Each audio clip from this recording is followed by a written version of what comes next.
La foi vient de ce qu'on entend et ce qu'on entend vient de la parole de Dieu. C'est par ces paroles inspirées du livre des Romains au chapitre 10, le verset 17, que nous vous souhaitons la bienvenue à cette nouvelle édition du journal sur Espérance TV. Du 28 avril au 3 mai 2024 se tenait à Charlotte, en Caroline du Nord, aux États-Unis, la conférence générale des églises méthodistes du monde. Une rencontre à laquelle 19 délégués de notre église ont participé et dont le compte-rendu a fait l'objet d'une conférence extraordinaire le mardi 28 mai dernier. Emmanuel Abalé revient sur les travaux de cette session. La période du 23 avril au 3 mai 2024 à Charlotte, aux États-Unis, où s'est tenue la conférence générale de l'Église méthodiste unie du monde, restera une date sombre dans l'histoire de son évolution. À leur retour des États-Unis, les 19 délégués ivoiriens, sur les 32 initialement prévus, ont fait un compte-rendu officiel le mardi 28 mai 2024 aux délégués de la conférence annuelle de Côte d'Ivoire. À l'issue de ce compte-rendu tenu au temple Jubilé de Cocody, la conférence annuelle de Côte d'Ivoire a réfuté le concept de régionalisation tel que expliqué lors de la conférence générale à Charlotte, aux États-Unis. Mieux, elle a procédé à une déclaration officielle lue par le secrétaire général de l'Église méthodiste unie de Côte d'Ivoire, le très révérend Isaac Boudjé. Décision de la conférence annuelle de Côte d'Ivoire.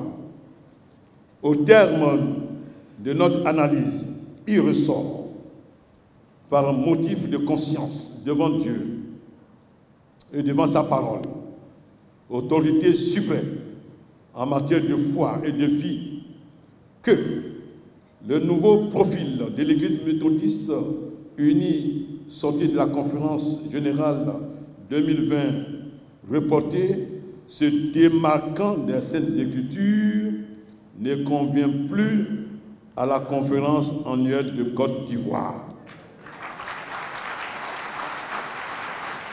Nous refusons d'affronter Dieu dans sa souveraineté, car nous ne pouvons pas supporter que l'Église méthodiste unie, sortie de la conférence générale de 2020 reportée, accepte volontairement de se mettre sous la coupe de la colère permanente de Dieu. Une décision qui a fait réagir les fidèles méthodistes réunis ce jour. Nous sommes une église mûre, une église qui craint Dieu, une église qui met Dieu au premier plan. C'est une décision mûre, une décision d'une église sage que je remercie. Nous nous retirons avec sagesse. Nous ne devons à personne pour que nous nous allions sur la volonté, le désir de qui que ce soit. Celui qui veut désobéir à Dieu, qu'il continue son chemin. Ce train-là, nous sommes descendus. Nous marcherons, même si c'est à pied, pour aller jusqu'au bout. J'adhère totalement à la décision qui a été prise. Cette décision, elle est conforme à la loi ivoirienne sur le mariage. Parce qu'en Côte d'Ivoire, le mariage, c'est l'union d'un homme et d'une femme. Donc, accepter que le mariage soit l'union de deux personnes qui ouvrent la porte, n'est-ce pas, à l'homosexualité, n'est pas conforme à notre législation en vigueur.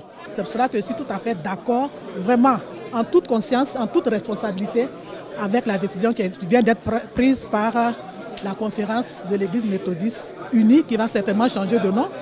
Ça sera l'une des conséquences, n'est-ce pas, du départ de l'Église méthodiste Côte d'Ivoire, de l'Église méthodiste unie.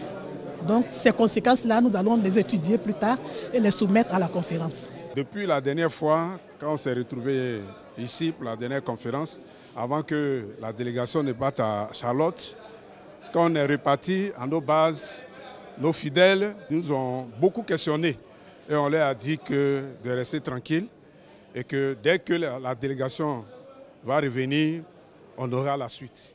Et vraiment, ce jour, je peux dire que c'est une délivrance pour l'Église méthodiste Côte d'Ivoire, parce que ce qui est ressorti, ça nous réjouit le cœur vraiment. Nous ne pouvons pas nous désengager et nous désorienter. C'est pour cette raison la décision qui vient d'être prise par tous les délégués de par la conférence extraordinaire est une bonne et belle décision. Nous nous attachons à cette décision et nous devons toujours marcher avec notre Seigneur et Sauveur Jésus-Christ de Nazareth. Il faut souligner que la conférence de Côte d'Ivoire a été provisoirement reçue dans la dénomination Église méthodiste unie lors de la conférence générale de 2004 et pleinement reçue en 2008. Elle est automatiquement devenue l'une des plus grandes conférences de la dénomination et a rapporté pour la dernière fois plus de 1 million de membres professants. Et justement, à l'issue de cette session extraordinaire, l'Église méthodiste unie Côte d'Ivoire a marqué sa position. À travers un point de presse, elle a donné les motivations de sa décision de sortie de l'Église méthodiste du monde. Nous vous proposons un extrait des propos du très révérend pasteur Isaac Boudjé, secrétaire de la conférence de l'Église méthodiste unie Côte d'Ivoire. La conférence annuelle de l'Église méthodiste unie Côte d'Ivoire réunie en sa session extraordinaire le mardi 28 mai 2024 au temple MUC Jubilé de Cocody, par motif de conscience devant Dieu et devant sa parole, autorité suprême en matière de foi et de vie, décide de sortir de la dénomination Église méthodiste unie. Que Dieu continue d'éclairer son Église, dont Jésus-Christ est le chef. Sortir de l'Église méthodiste unie du monde est une décision jugée salutaire par les fidèles ivoiriens. Suivons ensemble quelques réactions des fidèles du district Abidjan Sud. Lorsque Dieu nous dit que l'homme quittera son père et sa mère, s'attachera à sa femme et les deux deviendront une seule chair. Qui sommes-nous pour aller contre la parole de Dieu? Alors je crois que c'est une décision vraiment très sage de la part de nos responsables. Nous avons vraiment fait le bon choix et nous savons que notre Dieu depuis là-haut est aussi heureux de ce bon choix que nous avons fait. Par rapport à la décision qui a été prise de sortir de l'Église méthodiste unie du monde, par rapport à la célébration de l'homosexualité dans l'Église, c'est une décision sage parce que ce n'est pas biblique. Or, l'Église méthodiste, c'est une église qui est basée sur la parole de Dieu. Donc tout ce qui ne vient pas de la parole de Dieu, l'église méthodiste ne peut pas accepter. Donc je suis vraiment contente que l'église a refusé cette proposition et l'église sort définitivement de cette organisation. Vraiment, je bénis Dieu pour cela. C'est une très bonne nouvelle et on est content. Nous, en tant que méthodistes de Côte d'Ivoire, on est fiers de notre église. On pense qu'avec Jésus-Christ, on ira vraiment en eau profonde. Que la gloire revienne au Seigneur. Dieu même a détruit Sodome et Gomorrhe à cause de l'homosexualité. Cela ne concorde pas avec la pratique d'abord chrétienne, la religion chrétienne. Et encore en Afrique, l'Afrique ne peut pas accepter l'homosexualité. Cela ne peut pas passer. Et je pense que cette décision que nos dirigeants viennent de prendre est une décision courageuse, une décision qui va nous faire avancer dans la gloire de l'Éternel. Nous sommes vraiment très heureux, nous sommes fiers d'avoir des dirigeants de poigne, des dirigeants qui ont dit non au péché et nous disons que Dieu bénisse l'Église méthodiste Côte d'Ivoire, que Dieu bénisse le bishop et toute l'Assemblée méthodiste. Ça a été une très sage décision parce que nous ne pouvons pas accepter l'homosexualité dans la communauté du corps du Christ. Le Seigneur Jésus-Christ même a condamné dans toute la Bible l'homosexualité, donc nous ne pouvons pas accepter cela. Nous disons que vraiment les responsables de l'Église méthodiste Côte d'Ivoire ont pris vraiment une sage décision, une décision vraiment responsable. Et ça, je les félicite énormément pour cette décision. Ils ont été vraiment courageux et que Dieu les bénisse, que Dieu bénisse tout le corps du Christ en Côte d'Ivoire, principalement l'Église méthodiste Côte d'Ivoire. Comment on peut autoriser deux hommes se marier? On ne va pas accepter aujourd'hui, on ne va pas accepter demain. Mais ce qu'ils doivent savoir, l'Église méthodiste, qu'il change de nom ou pas, il va toujours exister. Et on va toujours avec Jésus-Christ de Nazareth. C'est tout? Ou bien? Alors, nous sommes vraiment dans la joie de ce que l'Église ait pris la décision de quitter. Et pour la suite, je crois qu'avec l'aide de Dieu et l'aide du Saint-Esprit, Dieu nous aidera à trouver le mot juste afin de pouvoir canaliser l'Église. Après Abidjan Sud, nous avons tendu notre micro aux fidèles du district de Yopougon pour savoir ce qu'ils pensent de cette décision de l'Église. Le choix que le bishop a fait vient du Seigneur. Parce que quand nous parcourons la Bible de Genèse jusqu'à Apocalypse, il n'y a pas eu de l'homosexualité qui a été bénie par Dieu, mais c'est d'une femme à un homme qui a été béni par Dieu. Nous lisons tous la même Bible et des personnes désobéissent au Seigneur. Cela veut dire tout simplement ce que l'apôtre Pierre a dit, que le diable, notre ennemi, rôde autour de nous, cherchant qui il dévorera, mais de lui résister avec une foi ferme. On ne mêle pas la politique, des décisions politiques, avec une décision spirituelle. Donc pour moi, il faut que nous prions, nous quittons, mais en même temps nous portons nos frères en prière, parce que c'est un égarement. L'homosexualité a été combattue par Dieu lui-même. Et aujourd'hui, on veut introduire ça dans la société et jusqu'à rentrer dans l'église. Alors ça, c'est inadmissible. Pour ce qui concerne la décision des autorités de la conférence, je crois qu'elle est plus que salutaire. Elle est sage et elle est conforme à la parole de Dieu. La parole de Dieu nous a dit clairement qu'il ne faut pas que l'homme s'unisse à un homme et qu'une femme s'unisse à une femme. Mais le mariage doit se passer entre hommes et femmes. Il n'est donc pas question d'accéder à cette requête, à cette revendication. Ils peuvent revendiquer, c'est leur droit. Mais que l'Église s'inscrive dans ça, c'est grave. Donc, nous sommes d'accord pour que l'Église méthodiste de Côte d'Ivoire se retire de cette grande dénomination-là. Le nom que nous allons porter après, Dieu décidera. De toutes les façons, nous sommes méthodistes, nous avons toujours été méthodistes. Nous félicitons donc nos responsables qui ont eu le courage de faire le pas, de franchir le pas. Parce que si ça n'avait pas été fait, je crois qu'à mon humble avis, la scission qui allait venir encore allait être plus grande. Donc ça, c'est la bonne décision qui a été prise. Nous prions pour que les autorités de l'Église soient toujours guidées par la sagesse du Dieu Tout-Puissant.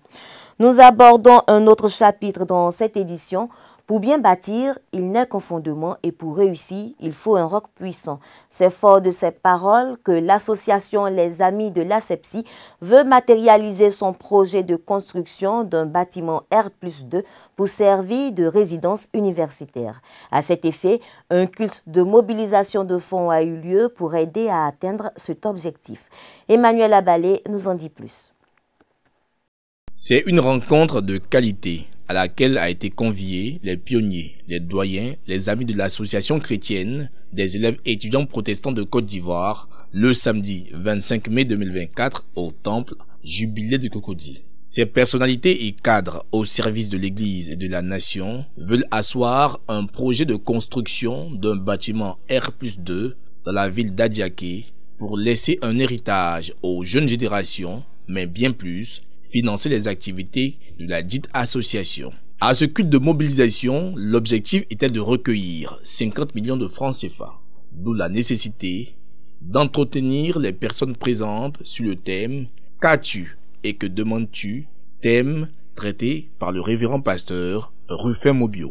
Investissons pour l'Église, pour que dans les temps des vaches maigres, l'Église continue de se prendre en charge. Nous ne demandons qu'une seule chose, la construction de ce bâtiment R+2. Nous l'avons présenté au Seigneur et nous croyons qu'il sera non seulement bénéfique pour les amis de l'Asepsi, mais bénéfique également pour la structure de base qui est l'Asepsi. Il faut accompagner nos enfants. Le monde des ténèbres devient de plus en plus dangereux. Un message qui a encouragé les amis de l'Asepsi à prendre des engagements, mais aussi à faire des dons spontanés allant des générations de 1960 aux générations actuelles. C'est grâce à l'Asepsi que nous avons obtenu l'église du Jubilé. C'est grâce à l'Asepsi de cette génération que nous avons obtenu le terrain où est bâtie l'école méthodiste et l'université. Nous sommes contents que ce projet-là puisse vraiment exister. Sans le patrimoine, ça ne peut pas avancer. Je pense que c'est une bonne initiative prise. Ce projet va permettre à la jeune génération, à Sepsis, d'avoir une source de revenus pour le financement de ses activités. La Sepsis a besoin d'être financièrement indépendante. Ce bâtiment qui abritera des résidences s'étend sur une superficie de 460 mètres carrés et est situé près de l'université en construction prévue par l'État de Côte d'Ivoire. Une exposition des détails de cet édifice a été faite, à la suite de quoi la vente aux enchères des tableaux à l'effigie de la maquette du projet et surtout à l'effigie de l'hymne de l'Asepsi ont été mises à prix. Une action qui rehausse la qualité des dons, à en croire les propos de M. Titro Lat, président de l'association Les Amis de l'Asepsi. Nous voulons, à travers ce bâtiment R+2, soutenir l'association chrétienne des élèves étudiants protestants de Côte d'Ivoire qui abat un travail énorme pour l'évangélisation en milieu scolaire et universitaire. Aujourd'hui, nous avons mobilisé, nous avons appelé les anciens de l'Asepsi à mobiliser 50 millions. 50 millions donc pour élever ce bâtiment. Tous, nous nous reconnaissons à Sepsis. Un jour, nous devons pouvoir nous lever, nous mobiliser. Et la mobilisation continue. Bientôt, les murs pourront s'élever et toute la gloire reviendra au Seigneur. Merci. À Sepsis un jour, à Sepsis toujours. Ce culte de mobilisation de fonds a été l'occasion d'honorer les premiers présidents et fondateurs de ce mouvement. Retenons que l'association Les Amis de l'Asepsi existe depuis 1985 et regroupe plus de 700 membres inscrits. En marge de la célébration de la fête des mères la semaine dernière, la radio méthodiste La Voix de l'Espérance a organisé un séminaire sur la nutrition et le bien-être, occasion d'instruire les participants sur les super-aliments qui défient les temps. Emmanuel Abalé et Guy Aloka. À l'initiative de la radio La Voix de l'Espérance, un séminaire sur la santé nutritionnelle a été organisé le samedi 25 mai 2024 à la salle Révérend Josué Danhaut du Jubilé de Cocody. La cible était les femmes auditrices de La Voix de l'Espérance, pour cause la célébration des mères. L'orateur du jour, le docteur Séry Richard, bionutritionniste, a instruit les femmes sur les vertus et fruits et légumes et les habitudes alimentaires à adopter pour une meilleure espérance de vie. Les femmes, elles sont majoritairement chrétiennes. La Voix de l'Espérance a bien voulu leur donner l'espérance en organisant ce séminaire pour qu'elles aient la santé. Parce qu'il n'y a pas de santé sans une alimentation saine. Nous avons passé le temps à instruire nos mamans et je pense qu'elles sont fondamentalement satisfaites. C'est toujours l'Église qui gagne. La pratique du sport, des recettes culinaires, des conseils et des astuces ont été au goût du jour, tout ceci à la satisfaction des participants. Mon devoir est vraiment d'encourager mes sœurs à se former, à venir au prochain séminaire pour être bien instruites et mettre cela en pratique dans l'intérêt de leur santé. J'encourage donc toutes celles qui ne sont pas venues aujourd'hui parce qu'il y aura d'autres séminaires, qu'elles viennent s'instruire, s'informer pour mettre en pratique ce que nous avons appris ici. Et cela leur fera du bien. J'ai expérimenté tout ce qu'il a dit. C'est-à-dire que les jus de légumes, le petit déjeuner aux fruits et légumes, et puis la marche, le carré de la longévité, en tout cas tout ce qu'il a enseigné. La première fois, au premier séminaire, j'ai expérimenté. J'ai vu que vraiment je me sens toujours bien, en très bonne santé. Je ne suis pas malade, les histoires de fièvre, de paludisme et autres, vraiment je ne connais pas. Et donc ça m'a motivé à revenir encore aujourd'hui pour prendre part à cette conférence. Ça fait du bien. Il y a la santé, il y a la vie, il y a la beauté. Il y a vraiment la joie en tout cas de se nourrir et bien se nourrir. Et à travers tout ce qu'il a montré comme astuce dans la nourriture, dans les fruits, dans les légumes, en tout cas j'ai retenu beaucoup et j'ai compris que vraiment il y a la vie. Donc nous pouvons dire que, je peux dire encore, vraiment merci à La Voix de l'Espérance, ce programme qu'ils ont mis vraiment pour aider les mamans que nous sommes. Au nom de la radio La Voix de l'Espérance qui a piloté cette activité, Begré Franck Exaucé, chef du service programme et antenne, s'est réjoui de l'intérêt accordé à ce séminaire par ses auditeurs et auditrices. la radio, à travers ce programme-là, a voulu offrir des présents. Le meilleur cadeau, c'est la santé que nous proposons à nos mères.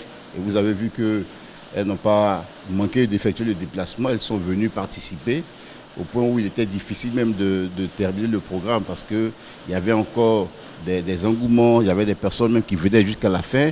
Nous voulons saluer toutes ces femmes-là qui ont effectué le déplacement. Tant que les auditeurs seront présents pour les programmes que nous organisons, nous aurons toujours cette idée qui vient de la part du Saint-Esprit pour nous accompagner à penser aux auditeurs et à leur donner également de se sentir en bonne santé. Soulignons que la Radio Nationale Méthodiste, la 101.6, multiplie des actions d'envergure, mais aussi des programmes spirituels pour se rapprocher de ses auditeurs. Au plan national, à la faveur du lancement d'une plateforme numérique dédiée au contenu local, le Premier ministre Robert Begré-Mombé a exhorté les travailleurs et les entrepreneurs ivoiriens du secteur des hydrocarbures à élever leur niveau aux standards de l'industrie pétrolière et gazière et de continuer à développer les compétences nécessaires pour exercer les métiers de ce secteur. Au niveau de la filière café-cacao, l'ambassadeur Ali Touré, porte-parole des pays producteurs du Conseil interprofessionnel du café et du cacao, est au Cameroun pour participer à la 9e édition du Festival Café-Cacao 2024. À cette occasion, il a été reçu en audience par le ministre du Commerce camerounais, Luc Magloire Mbarga à Tangana. Au centre des échanges, la coopération et les contributions des pays producteurs du café-cacao pour l'émergence d'une économie cacaoyère mondiale durable. Hors de nos frontières, depuis son élection à la tête du Sénégal, le président Bassirou Diomaye Faye a entamé une tournée ouest-africaine pour renforcer la coopération entre les États de la sous-région. À cet effet, il s'est rendu au Burkina Faso et au Mali, où il a échangé avec le colonel Assimi Goïta. Le nouveau président sénégalais s'est entretenu jeudi avec le chef de la junte militaire malienne à Bamako. Bassirou Diomaye Faye et le colonel Assimi Goïta ont parlé de coopération entre voisins, mais aussi et surtout de la dissidence affichée du Mali face à la CEDEAO, l'organisation ouest-africaine, depuis plusieurs mois.